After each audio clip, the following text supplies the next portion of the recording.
Hey everybody, Zach and Ashley here. We are coming to you live from Kuala Lumpur, and that's Malaysia if you didn't know. We actually made a video for you not too long ago in Kuala Lumpur, Malaysia. We went back to Bali to take some surf lessons, and now we're back in Kuala Lumpur, Malaysia. It's pretty cool. It is cool. Yeah, we like it a lot. We could actually point it out on the map if we wanted. Right over there. It's right over there.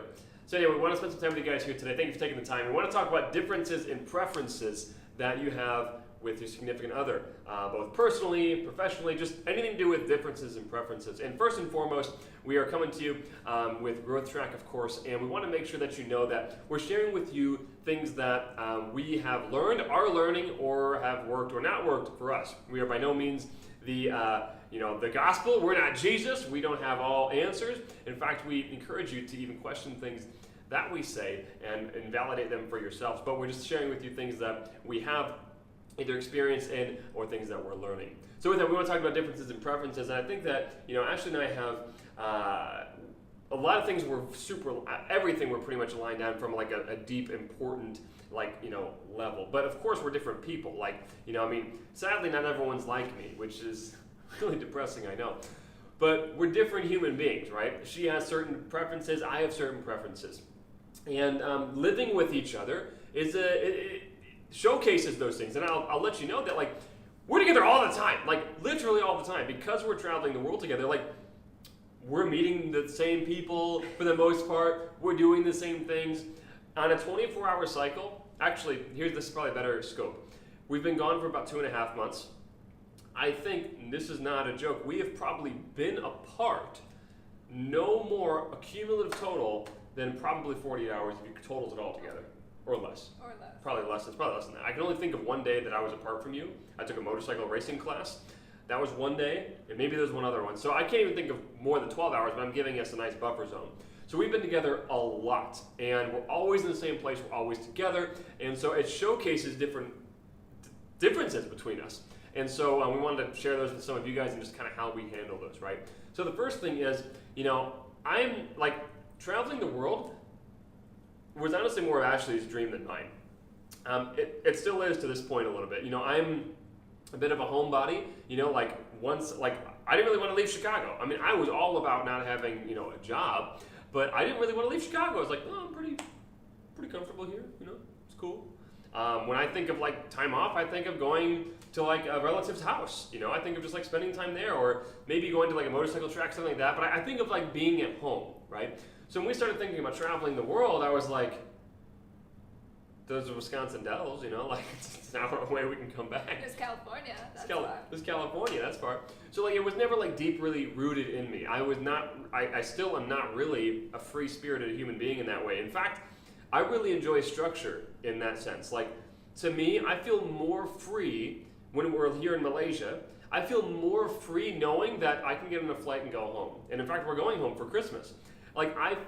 If at first, when we very first left for different parts of the world, I kind of thought deep in my mind, if I wanted to go back home for any reason, Ashley would kill me. I thought she would be not happy with that, and I felt this is not her fault. This is my own fault in my own head. I felt trapped. I can never go home. I'm stuck for a year somewhere else. This sucks. I felt like condensed and trapped. Then we talked about it, and she was like, Zach, if you want to go home for Christmas, you can go home for Christmas. And I was like, oh, okay.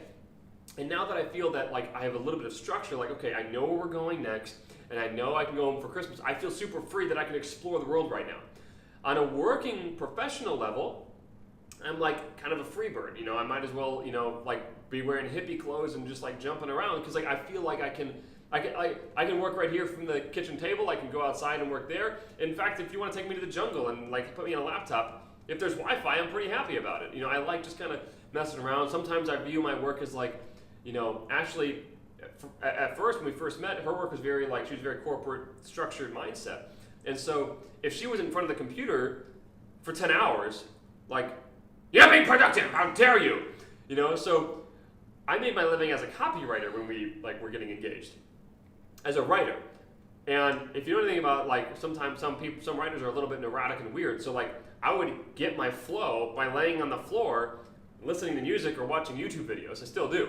And so I could be working, but I'm what is he doing? Getting into creative mode for 2 hours while laying on the floor. Laying on the floor. While I'm on the computer working. Yeah, so we're totally opposite in that way. Ashley's work is very, very structured, and she feels like she, not so much anymore, but she definitely felt like this for a while, like she had to be in front of the computer doing things to be productive. Whereas her travel life, like she's a total like free bird, like she could just float around to another country and just be like, here we are, isn't this great? No, this is not great. Where's the Wi-Fi? Where's the airport? Was there a car here? We're sleeping in there? Like, that's the kind of differences. But we've been learning to work with those together. Like, she's been learning to give me a little bit more structure. Like, okay, Zach, like, here's a little bit of a box we can create for you so that you're not, going to jump off a bridge. And like, Ashley, here's a little bit of like some free-spirited flexibility that we can have as we travel the world. Zach, as I'm getting used to you working, like, if I want to, be behind a computer for 10 hours, which is not the way she is anymore, but if I want to be behind the computer for 10 hours, I'm going to realize that you are working. You're not being a lazy bum. You are working when you're doing your weirdo stuff, right? And me thinking about Ashley being like, you don't have to be such a tightwad, like, just loosen up. It's fine, You don't make any more money from staring at the computer for 9 days, so you understand, like, we both were thinking these things, but we just had to like accept this is the way that you're coming into the relationship with these pieces of context in your personality, and I'm coming in with mine. Let's just be open about them and talk about them. I'm not trying to judge Ashley for being too much of a free bird, and she's not trying to judge me for being a lazy bum when I'm working, when that's the way that I work, right? And so I think you're going to talk about some of the like what we learned is that, or what we've learned, and like Zach said, we are not professionals, and we are still on this journey of learning, and will forever be on this journey of learning how to better handle our differences and the preferences that we have. But one of the things we had to recognize is that, like, just because we have a different perspective doesn't mean that's bad. Like, it just means it's different. It's literally that black and white. Like, it's different. It's not right or wrong, because right or wrong has to come from the context of like somebody's perspective, somebody's point of view. And so just starting off and learning that and knowing that we're gonna have differences in our relationship. And a lot of times when we have differences in marriage, it can lead to conflict. It can lead to one of the persons shutting down. It can lead to us like becoming sad that the other person doesn't understand us. And I remember recently hearing something from Tony Robbins. He says that all suffering starts when our expectations are not met, and suffering ends when we enter into appreciation. And I think that really makes sense when we look at it from the perspective of our differences, because a lot of times when we have a different perspective, we feel like, oh, poor me, and we start to bring the focus in on ourselves, and we start to feel sorrow for ourselves only because the expectation that we had, the expectation that we thought was going to play out, didn't. And that doesn't mean that it was bad, it's just that our expectation was not met. And so having that perspective and then reminding myself, and I think ourselves, like, how can we have appreciation for this situation or find appreciation for it, can kind of help in that balance of managing our emotion when we work through those differences. But I think one of the things that we've learned while traveling, because like Zach said, when you're traveling, you're first off learning how to navigate this entirely new culture that's totally foreign to both of you. And at the same time, we're managing our travel styles, we're managing logistics and where we're going to go next and how we're going to get from here to here and where are the places that we want to see, what are the things that we want to make happen. And internally, we both might have a totally different idea of what sounds like fun. I might think taking a bus from Bangkok to Chiang Mai, that's 12 hours long in Thailand, sounds like an incredible adventure. And Zach thinks that it sounds like he just died and was sent to hell because it sounds horrible to him. So even things like that. And what we realized is that, not to Zach's fault, but sometimes Zach's opinion initially can come off very strong, and it can come off with a sense of intensity. And for me, when that happens, it triggers some childhood triggers for me, and immediately I start to think, oh my gosh, that was intense. like clearly what I want doesn't matter, you know, and if what I want doesn't matter, then what's the point of even having an opinion if it's not heard? And then I'll start to shut down, I'll start to like, you know, internalize those things without releasing them, and as you know, it just goes into this whole spiral of things that are not good. So what we've learned is that, one, when we're talking about these differences, we just need to make sure that both people are being heard, right? That both of our voices have a seat at the table, that we can express our opinion, express our desires, and the things that we want in a non-threatening way, in a way where that's all we're doing. We're just expressing ourselves, and the other person isn't trying to combat our opinion. They're not trying to, you know, say like what we want is wrong. They're not being defensive. They're just listening.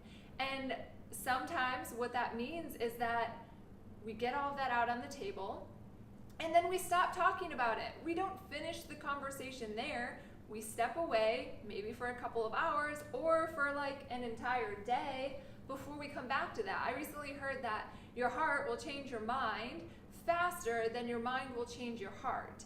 And what that means to me is, when we sit at that table, when I hear the things that Zach desires, you know, Zach wants to make me happy and I want to make him happy at the end of the day. So when I hear the things that he desires, it gives me time to start to internalize that, to start to digest what he wants, and then it actually starts to kind of change my heart for what I want and for what I want us to experience, and how we want to come together as a couple and make a decision and be happy. So by giving that space for both of us to kind of lay out what we want and desire, by then listening without becoming defensive, taking a break, taking a step back to digest that information, and then come back to the table and finish that conversation from a state of being like solid, from a state of coming from a calm perspective, from a state of being grounded.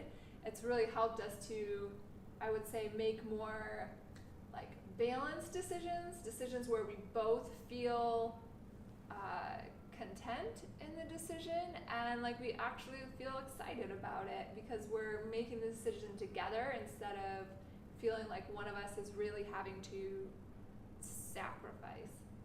No, totally. It's like mega big, you know, and she brought up like how I can have a tendency to be intense at first, be a little bit like a snap responder, snap judgments, and I'll just say something, which I know you can't imagine that because it's not true. She's a liar. I'm just kidding. But with that being said, like that is part of my personality, but it's not her responsibility to like go through that whole like mental stuff, right? It's actually up me to like soften parts of my personality or amplify others that are weak, but to get into a more of a place of balance so that I'm not like sending her down this mental rabbit hole every time we're discussing our differences. You know, like it's not like, oh, Zach's just like that, he just makes snap remarks, like I just have to deal with it. It's like, no, like of the two things, like that is the more unhealthy one, like that one should be fixed. And so, you know, if you have a personality thing that causes conversation to be, you know, strenuous sometimes, which I thank God for Ashley, because if it was like two of me, like I said earlier, like, you know, I joked, but like if there was two of me, everyone would be fighting all the time. You know, Ashley's really good at taking maybe something that I said that was too snappy and being like, okay, how did that make me feel? How am I going to respond? Like she can think of all these things, and I'm like, that's amazing. I don't think of any of those things. So bottom line is, don't let your personality get in the way of effective communication. You know, like just take the responsibility to know that, okay, I have a tendency to do X. Maybe it's make a snap judgment call. Maybe it's to shut down, neither of which are healthy. So I will do Y. By the way, the noise you hear in the background is actually the Islamic mosque behind us, and they do this It's our afternoon call to prayer. Call to prayer around 1 o'clock in the afternoon. So if you hear that, that's what that is. But anyway, that being said, like the goal of our communication is to seek to understand each other, not to necessarily be understood. You know, we have things in our heart. This is what I'd like to do. This is what you want to do. And my goal is to let it be known what I want. Don't shove it down because it'll come up later. And to also extract from her, understand what she wants so that she's not shoving anything down, and we can come together on a level playing field and actually hear each other out, right? And I think the underlying principle through all of this is it's something that Jesus talked about, which is if you don't have love, you have nothing. I don't care how good of a person you are. I don't care how many people you heal. I don't care how many disciples you make. Don't care about anything. All of it is completely useless if you don't have love. I mean, it's in the Bible. I didn't make that up. It's not in like the book of Zach. It's somewhere in the Bible. I don't know what book it is, but it's in there, right? And the point is, whatever Ashley says, it's up to me to understand what she wants and come from a place of love. Because if I do that, we can come together again with that level playing field. We can understand each other, what each other wants, and we can come to a conclusion, or just understand each other through a daily life perspective. As long as we lead with love. Is that pretty good? I think that's awesome. You think we have covered everything? So guys, this has been absolutely amazing spending this time with you guys today. I'm glad you got a chance to listen to the call to prayer as well near the end of this. And we love you all. Appreciate you taking the time. And we'll see you all in the next video. Is that okay? Maybe. Good job, Evie. Good job. You rocked it.